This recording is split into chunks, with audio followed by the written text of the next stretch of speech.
कहानी शांतिपुर का रहस्यमय दर्पण। फुल्ली की भागदौड़ से दूर 3 दोस्त आयशा, कबीर और जोया एक रहस्यमय गांव शांतिपुर की ओर जा रहे थे। शाम ढल चुकी थी। सूरज की आखिरी किरणें सूखे पेड़ों के पीछे छिप रही थी। अरे भाई, पहुंचने में इतनी देर हो गई, कबीर थक कर बोला। सच में ये रास्ता खत्म ही नहीं होता, जोया ने कमर सीधी करते हुए कहा। आयशा, जो हमेशा नई कहानियों की तलाश में रहती थी, मुस्कुराकर बोली, यही तो मज़ा है, जितनी अजीब जगह उतनी दमदार कहानी। बैलगाड़ी वाला चुपचाप सुन रहा था, फिर अचानक बोला, मेम साहब, यहाँ के लोग खुद इस गांव से भागना चाहते हैं, आप लोग क्यों आए हो? तीनों ने एक दूसरे को देखा। कबीर हल्का सा डर गया। क्या मतलब?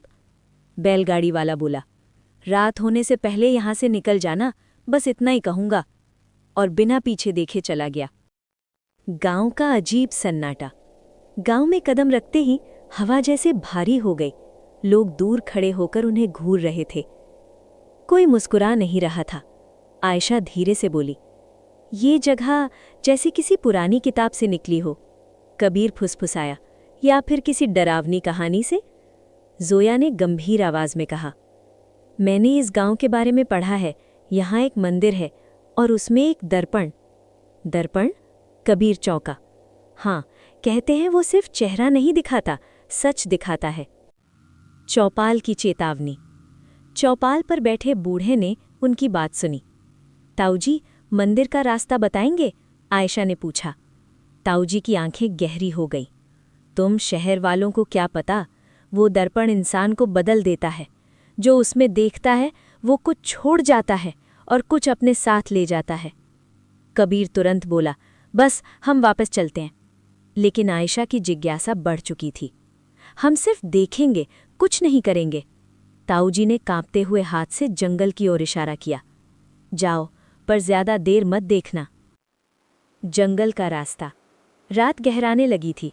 पेड़ों की परछाइयां जमीन पर अजीब आकृतियां बना रही थी। कबीर बार बार पीछे देख रहा था।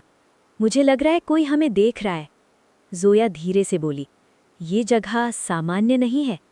आयशा ने हंसकर कहा, रिलैक्स, बस एक मंदिर ही तो है। आखिरकार वे मंदिर पहुंच गए। टूटी दीवारें, जंग लगे दरवाजे और बीच में एक बड़ा चमकता हुआ दर्पण।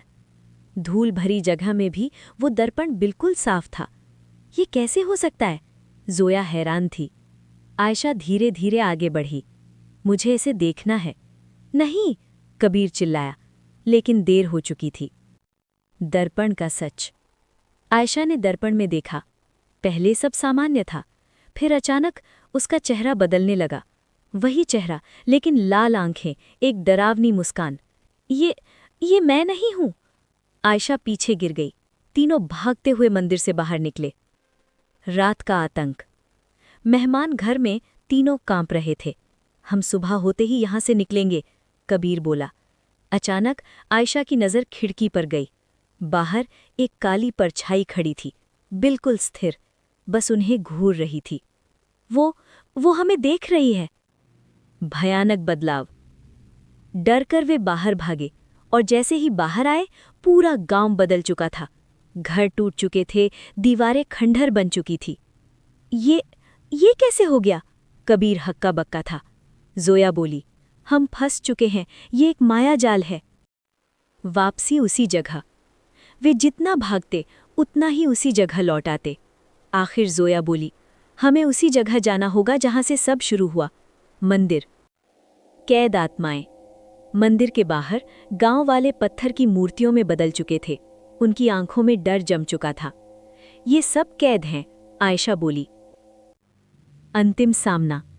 दर्पण फिर से चमकने लगा। एक आवाज गूंजी, आजा आयशा, मेरे पास आजा, तू मेरी जगह ले ले और मैं मुक्त हो जाऊं। आयशा की आंखों में गुस्सा भर गया। मैं तेरे जाल में नहीं फंसूंगी। कबीर ने पत्थर उठाया, इसे तोड़ देते हैं। लेकिन दर्पण पर कोई असर नहीं हुआ। मंत्र की शक्ति। अचानक जोया को कुछ याद आया। एक मंत्र था जो इसे खत्म कर सकता है। वो जोर से बोलने लगी, टूट जा शीशा, भस्म हो जा, छोड़ दे छाया, छोड़ दे बंधन, ज्वल उठ अंधकार, मुक्त कर दे आत्माएं। अंत का विस्फोट। दर्पण जलने लगा, काली परछाई चीखने लगी, नहीं! आयशा ने हिम्मत करके आखिरी बार किया। दर्पण चकनाचूर हो गया। मुक्ति। जैसे ही दर्पण टूटा, सब कुछ शांत हो गया। गांव फिर से सामान्य हो गया। लोग वापस इंसान बन गए। सदियों पुराना श्राप खत्म हो चुका था। अंत। सुबह की पहली किरण के साथ तीनों दोस्त शांतिपुर छोड़कर चले गए। इस बार बिना पीछे देखे।